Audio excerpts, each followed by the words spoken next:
প্রিয় শিক্ষার্থীবৃন্দ, সবাইকে আজকের ক্লাসে স্বাগতম।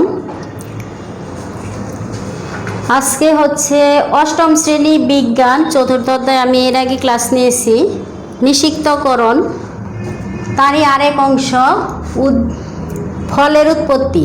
আমাদের পাঠটা হচ্ছে নিষিক্তকরণ ও ফলের উৎপত্তি। আমরা নিষিক্তকরণ প্রক্রিয়াটা শেষ করেছি গত ক্লাসে। এখন আমরা পড়াবো হচ্ছে ফলের উৎপত্তি। ফল আসলে আমরা প্রথমেই বলবো যে ফল কি। আমরা জানি যে আম, জাম, কাঁঠাল, কলা, লিচু যা মিষ্টি জাতীয় ফল, এই রান্না ছাড়া পাকার পর অটোমেটিক যা খাওয়া যায় এগুলা হচ্ছে আমরা সাধারণত ফল বলি। কিন্তু খেয়াল করো সবাই, আমরা লাউ, কুমড়া, পটল, ঝিঙে এগুলাও কিন্তু রান্না করে খাই, কিন্তু এগুলাকে আমরা কি বলি? সবজি। কিন্তু এগুলাও কিন্তু ফল, সবই কিন্তু ফল। এখন এক কথায় আমরা বলবো যে ফল কি। নিষিক্তকরণ প্রক্রিয়ার পর যে প্রক্রিয়াটা শুরু হয়, অর্থাৎ গর্ভাশয় যখন সম্পূর্ণ গর্ভাশয় অথবা ফুলের অন্যান্য অংশ সহ স্ফীত হয়ে যে অংশ তৈরি হয় বা পরিপুষ্ট হয়ে যে অংশটি তৈরি হয় তাকে আমরা বলবো ফল। অর্থাৎ আমরা আবার বলি যে গর্ভাশয়, শুধু গর্ভাশয় অথবা ফুলের অন্যান্য অংশ পরিপুষ্ট হয়ে যে অঙ্গটি তৈরি করে তাকে বলে ফল। এখন ফল শুধু গর্ভাশয়েও হতে পারে অথবা ফুলের অন্যান্য অংশ মিলেও কিন্তু হতে পারে। এখন আমরা বলবো এই যে প্রকৃত অপ্রকৃত ফলকে আমরা দুই ভাগে ভাগ করছি। এখন এই প্রকৃত এবং অপ্রকৃত ফলটা কি? প্রকৃত ফল আমরা তাকেই বলবো যা ফুলের শুধু গর্ভাশয়টি ফলে পরিণত হয়, তাকে বলা হয় প্রকৃত ফল। আর গর্ভাশয় ছাড়া ফুলের অন্যান্য অংশ, যেমন গর্ভাশয় প্রকৃত ফল যেটা আম, কাঁঠাল এগুলা। আর অপ্রকৃত ফল কোনটা বলবো? যে গর্ভাশয় ছাড়া ফুলের অন্যান্য অংশ যদি পরিপুষ্ট হয়ে ফলে পরিণত হয় তখন তাকে আমরা বলবো অপ্রকৃত ফল। যেমন আপেল, চালতা এগুলো হচ্ছে অপ্রকৃত ফল। এক কথায় আমরা এই অপ্রকৃত এবং প্রকৃত সবই হচ্ছে আমাদের ফল। এই অপ্রকৃত এবং প্রকৃত ফলকে আমরা তিনটি ভাগে বিভক্ত করেছি। একটি হচ্ছে সরল ফল, গুচ্ছ ফল, যৌগিক ফল। এরপর সরল ফলকে আমরা রসালো ফল, নিরস ফল দুই ভাগে ভাগ করেছি। আমরা প্রথমেই বলবো যে সরল ফল কি। সরল ফল কাকে বলে? অর্থাৎ ফুলের একটি মাত্র গর্ভাশয় থেকে যখন যে ফলের উৎপত্তি হয়, একটি মাত্র গর্ভাশয় থেকে যে ফলের সৃষ্টি হয় তখন তাকে বলা হয় সরল ফল। এখন দেখো এই সরল ফল আবার কয় ভাগে বিভক্ত করেছি? রসালো ফল, নিরস ফল। রসালো ফল আবার কাকে বলে? আমরা রসালো মানে কি? যে ফলে রস আছে আর কি। আমরা এগুলো মানে সকল ফলই খাই। এখন দেখো তার একটা আলাদা সংজ্ঞা আছে যে রসালো ফল, যে ফলের ফল তো পুরু এবং ফেটে যায় না, তার ভেতরে কি প্রচুর পরিমাণে রস থাকে, তাকে বলা হয় রসালো ফল। আম, জাম, লিচু এগুলো সব রসালো ফল। এরপরে আসছে হচ্ছে নিরস ফল। নিরস বলতে আমরা বুঝি যার মধ্যে রস নেই, শুষ্ক।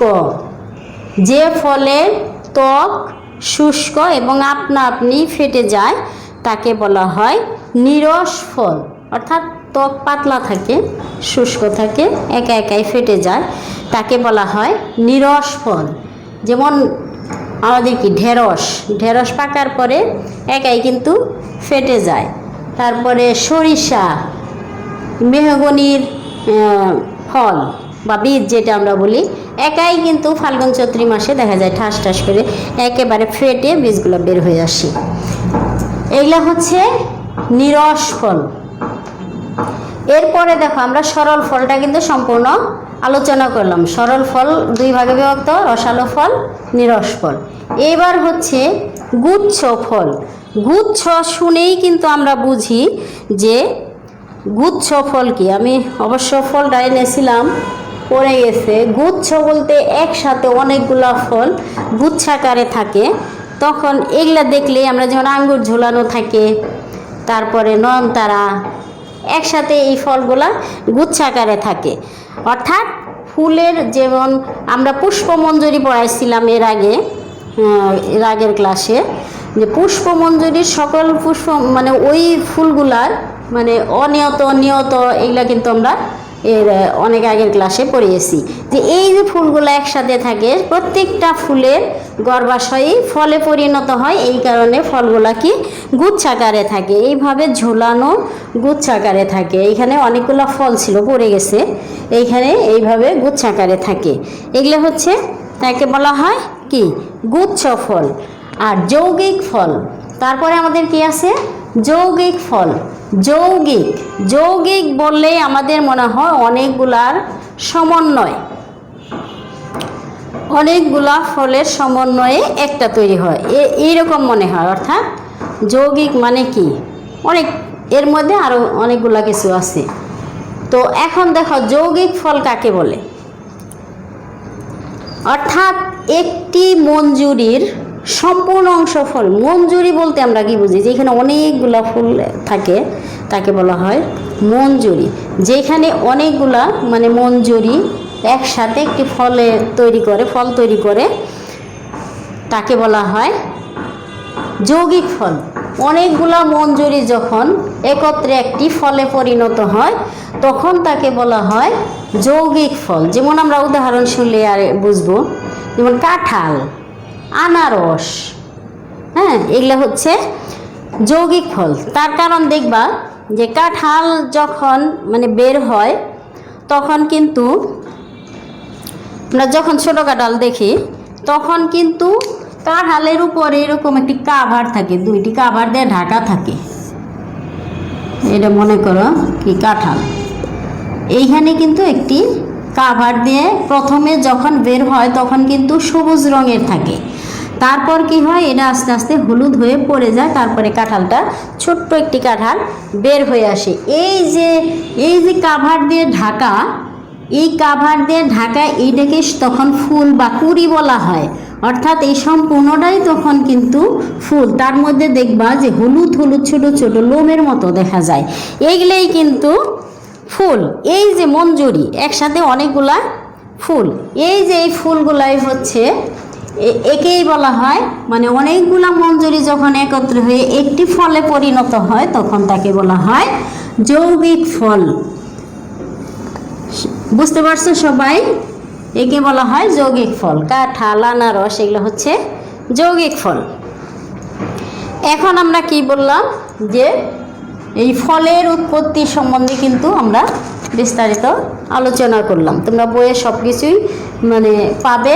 তারপরেও যেটুকু আলোচনা করলাম তার থেকে আমার মনে হয় এইটুকু আলোচনা শুনে তারপরে বই পড়বে, সহজে বুঝতে পারবে। আমি আরেকবার রিপিট করছি যে ফল কাকে বলে, যখন এক ফুলের একটি গর্ভাশয় অথবা ফুলের অন্যান্য অংশ সহ পরিপুষ্ট হয়ে একটি অঙ্গে পরিণত হয় তখন তাকে বলা হয় ফল। এই প্রকৃত ফল এবং অপ্রকৃত ফলকে একত্রে ফল বলা হয়। প্রকৃত অপ্রকৃত কিন্তু আমরা বলেছি। এখন এই প্রকৃত অপ্রকৃত ফলকে তিনটি ভাগে বিভক্ত করা হয়েছে: সরল ফল, গুচ্ছ ফল, যৌগিক ফল। এক কথায় সরল ফল একটি গর্ভাশয়ে ফলে পরিণত হয়, সেটা হচ্ছে সরল ফল। আর অনেকগুলা ফল যখন একত্রে গুচ্ছাকারে থাকে, অর্থাৎ অনেকগুলা গর্ভাশয় থেকে যখন ফলে পরিণত হয় তখন তাকে বলা হয় গুচ্ছ ফল। একত্রে ফলগুলো আলাদা আলাদা কিন্তু একসাথে ঝোলানো থাকে। আর যৌগিক ফল হচ্ছে মঞ্জুরি, সম্পূর্ণ অনেকগুলো মঞ্জুরি থাকে কিন্তু সবগুলা একত্রে একটি ফলে পরিণত হয়, তখন বলা হয় হচ্ছে কি যৌগিক ফল। এখন এই সরল ফল দুই প্রকার, একটা হচ্ছে রসালো ফল আর একটা হচ্ছে নিরস ফল। রসালো ফল বলতে আমরা কি বুঝি বলেছি, এবং নিরস ফল আমরা সব কিছুই কিন্তু চিনি, সবগুলাই চিনি, কিন্তু আমরা মানে পড়লেই আমরা সব বুঝতে পারি, তারপর আর একটু শুনলা এবং পড়বা, দুয়ে হচ্ছে এই হবে। এই হচ্ছে আমাদের ফলের উৎপত্তি চলে গেল। এখন আমাদের আছে হচ্ছে কি বীজের গঠন ও অঙ্কুরোদ্গম। পরের পার্টটা হচ্ছে বীজের গঠন ও অঙ্কুরোদ্গম। বীজের গঠন ও অঙ্কুরোদ্গম। এখন দেখো বীজের গঠন মানে কি, এই আমার হাতে দেখো, এটা সবাই খেয়াল করেছে কিনা, এটা হচ্ছে একটা বুট বা ছোলা। এখন দেখো এর উপরে একটি কিন্তু যে কাভার আছে, সবাই খেয়াল করেছ। এরপরে দেখো এইখানে সূক্ষ্ম একটা অংশ আছে, সূক্ষ্ম বা এইখানে, তারপরে সূক্ষ্ম অংশে দেখো দুইটি, আমি দুইটি অংশে বিভক্ত করলাম। এগুলার এক একটা নাম আছে, এর বীজত্বক, আর এই দুইটা হচ্ছে বীজপত্র, যা থেকে আমাদের চারা অঙ্কুরিত হয়। এই যে বীজ থেকে যে অঙ্কুরোদ্গম হয় বা অঙ্কুরিত হয়, এটাই হচ্ছে আমাদের বীজের অঙ্কুরোদ্গম। অর্থাৎ বীজের কি সুচালু অংশ থাকে, সুচালু অংশে একটা ছিদ্র থাকে, একে বলে হয় মাইক্রোপাইল। এখন এইখান থেকেই কিন্তু উদ্ভিদের জন্ম হয়। এইখানে এখন দেখা যায় কি না বুঝতে পারছি না, এই যে ছোট্ট একটা অংশ বের হয়ে আসছে। আমি 2 দিন ভিজিয়ে রাখছিলাম, এই বীজগুলা কয়েকদিন ভিজিয়ে রাখলেই, একটা টিস্যু পেপার দিয়ে ঢেকে রাখলেই কিন্তু অঙ্কুরোদ্গম হয়। মাইক্রোপাইল বা ডিম্বক রন্ধ্র, আমি আরেকটা দেখাই, এইখানে যে ছিদ্রটা থাকে তাইকে বলা হয় মাইক্রোপাইল বা ডিম্বক রন্ধ্র। রন্ধ্র মানে ছিদ্র। আর এই ভিতর দিয়ে ভ্রূণমূল বের হয়, যেটা আমি একটু আগে দেখিয়েছি, যে এইখানে কি হয়, ভ্রূণমূল বের হয়ে আসে। এভাবেই কি অঙ্কুরোদ্গমের সৃষ্টি হয়। এই অংশগুলা নিয়েই হচ্ছে আমাদের বীজ, মানে বীজের গঠন ও অঙ্কুরোদ্গম। এখন এই অঙ্কুরোদ্গম আবার দেখো এইখানে লেখা আছে যে বীজের গঠন অঙ্কুরোদ্গম। এই যে দেখো বীজের বিভিন্ন অংশ, আমি কিন্তু বাস্তবতার সাথে দেখাইলাম, যে বীজত্বক, তারপরে ডিম্বক নাভি বা ডিম্বক রন্ধ্র, বা ডিম্বক রন্ধ্রকে আমরা কি বলবো, মাইক্রোপাইল। এরপরে দেখো এটা অঙ্কুরিত হয়ে যে অংশটা আমি সূক্ষ্ম অংশ, সুচালু অংশ দেখিয়েছি মাথায়, সেটাকে বলা হয় ভ্রূণমূল। এই সূক্ষ্ম অংশটাকে বলা হয় ভ্রূণমূল। আর এই ভ্রূণমূলের কাছে যে ছিদ্র থাকে তাকে বলা হয় ডিম্বক রন্ধ্র বা মাইক্রোপাইল। এখন দেখো অঙ্কুরোদ্গমের পরে মাঝখানে আরেকটা দেখো, আমার এগুলা তো খালি চোখে দেখা যাবে না, তারপরে এখানে এই কারণে চিত্র দিয়ে দেখানো হয়েছে যে ভ্রূণকাণ্ড, অর্থাৎ যেটা অঙ্কুরিত হয়ে বের হয়ে আসে তাকে বলা হয় ভ্রূণকাণ্ড। এরপরে তার নিচের অংশ বলা হয় ভ্রূণমূল। মূল সাধারণত নিচের দিকেই থাকে আর কাণ্ড উপরের দিকেই থাকে। এরপরে যে দুইটা অংশ আমি হলুদ অংশ দেখিয়েছি, সবাই খেয়াল করো, এই হলুদ অংশ দুইটাকে বলা হয় বীজপত্র। এই হলুদ অংশ দুইটাকে বলা হয় বীজপত্র। এখন দেখো এই যে বীজের অঙ্কুরোদ্গম, আমি কিন্তু বীজের গঠন বলতে গিয়েই কিন্তু আমি অঙ্কুরোদ্গমটা বলে ফেলেছি, যে এই যে বীজপত্রের মাঝখান থেকে যে ভ্রূণকাণ্ড এবং ভ্রূণমূল নিচের দিকে যায়, ভ্রূণকাণ্ডটা একটু উপরের দিকে আসে, এই যে দুই অংশ বের হয়ে আসে, এইটাই হচ্ছে অঙ্কুরোদ্গম, অর্থাৎ বীজের অঙ্কুরোদ্গম। এখন দেখো আমি এখানে একটা চিত্র দেখিয়েছি যে কোন বীজের অঙ্কুরোদ্গম কিভাবে হয়। এর বিষয় হচ্ছে যে এই যে বীজের অঙ্কুরোদ্গম, একটা লেখা হয়েছে মৃদগত অঙ্কুরোদ্গম আর একটা হচ্ছে মৃদভেদী অঙ্কুরোদ্গম। একটা হচ্ছে মৃদগত অঙ্কুরোদ্গম, আরেকটা হচ্ছে মৃদভেদী অঙ্কুরোদ্গম। মৃদগত, গত শুনলে আমরা বুঝি যে নিচের দিকে, আর মৃদভেদী মানে ভেদী মানে মাটি ভেদ করে উপরের দিকে উঠে আসে, তাকে বলা হয় মৃদভেদী। আর যেটা মাটি ভেদ করে নিচের দিকে চলে যায় তাকে বলা হয় মৃদগত। এখন কি মাটির উপরে আসে আর কি মাটির নিচে যায় এটা জানতে হবে।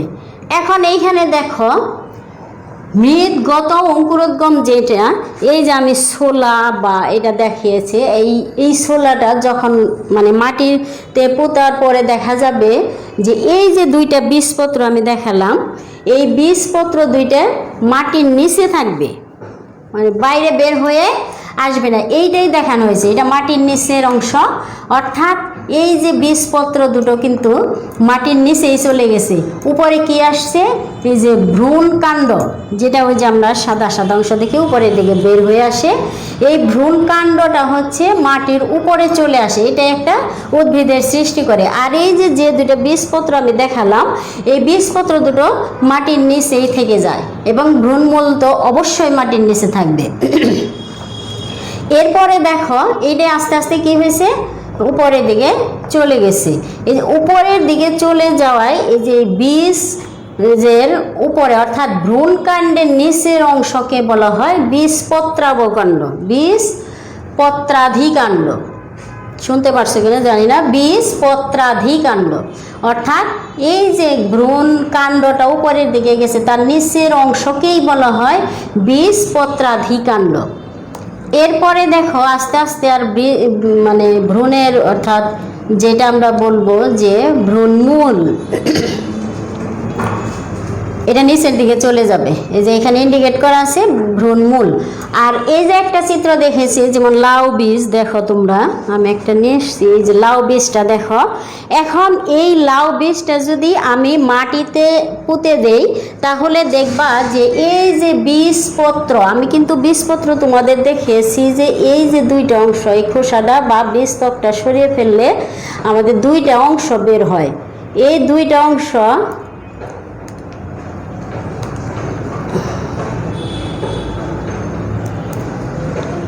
এখানেও দুইটা অংশ আছে, দেখা যায় না মনে হয়, তো আমি এটা দিয়েই দেখাই। এই দুইটা অংশকে বলা হয় বীজপত্র। এখন এই লাউয়ের বীজে যদি মাটিতে বপন করা হয় তখন কিন্তু এই বীজপত্রগুলো উপরের দিকে উঠে আসে, মানে গাছ যখন বের হয়ে আসে, বা আমরা গাছ না বলে কি বলবো, ভ্রূণকাণ্ড উপরের দিকে চলে আসবে, তখন কিন্তু এই বীজপত্রগুলো সহ উপরের দিকে চলে আসে।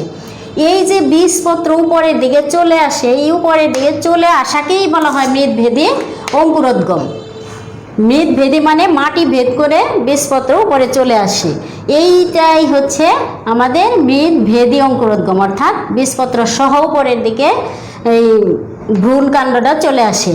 আর ছোলার ক্ষেত্রে কি হয়, যে বীজপত্রগুলোর নিচেই থাকে, শুধু ভ্রূণকাণ্ডটা উপরের দিকে এসে একটা বৃক্ষের তৈরি হয় বা গাছের তৈরি হয়। আর লাউ গাছটা কি হয়, যে বীজপত্র সহ উপরের দিকে চলে আসে, কিছুদিন পরেই কিন্তু এই বীজপত্রটা পড়ে যায়, তারপরে আস্তে আস্তে গাছটা বড় হয়ে আসে। এই হচ্ছে আমাদের অঙ্কুরোদ্গম, বীজের গঠন এবং অঙ্কুরোদ্গম আলোচনা করা হলো। তো মনে হয় তোমরা সবাই যদি বইটা মন দিয়ে পড়ো এই কথাগুলো বুঝতে পারবে। তবে এই যে শব্দ মাইক্রোপাইল, তারপরে ভ্রূণমূল, ভ্রূণকাণ্ড, বীজপত্র, এই জিনিসগুলো অবশ্যই বুঝে বললে মনে থাকবে। সুতরাং সবাই একটু মনোযোগ দিয়ে আলোচনার সাথে বইটা দেখবে। আর আমি কিছু কিছু বাস্তবতা দেখিয়ে দিলাম, তো সবাই সুন্দর করে পড়বে। এই পর্যন্তই কিন্তু আমাদের এই চতুর্থ অধ্যায় শেষ। আমরা এর পরবর্তীতে কি করব, এটা পড়ার পরে প্রশ্নগুলো আমরা আয়ত্ত করে নিব এবং নিজেরাই প্রশ্ন তৈরি করতে পারবো। আজকে এই পর্যন্তই, সবাইকে ধন্যবাদ।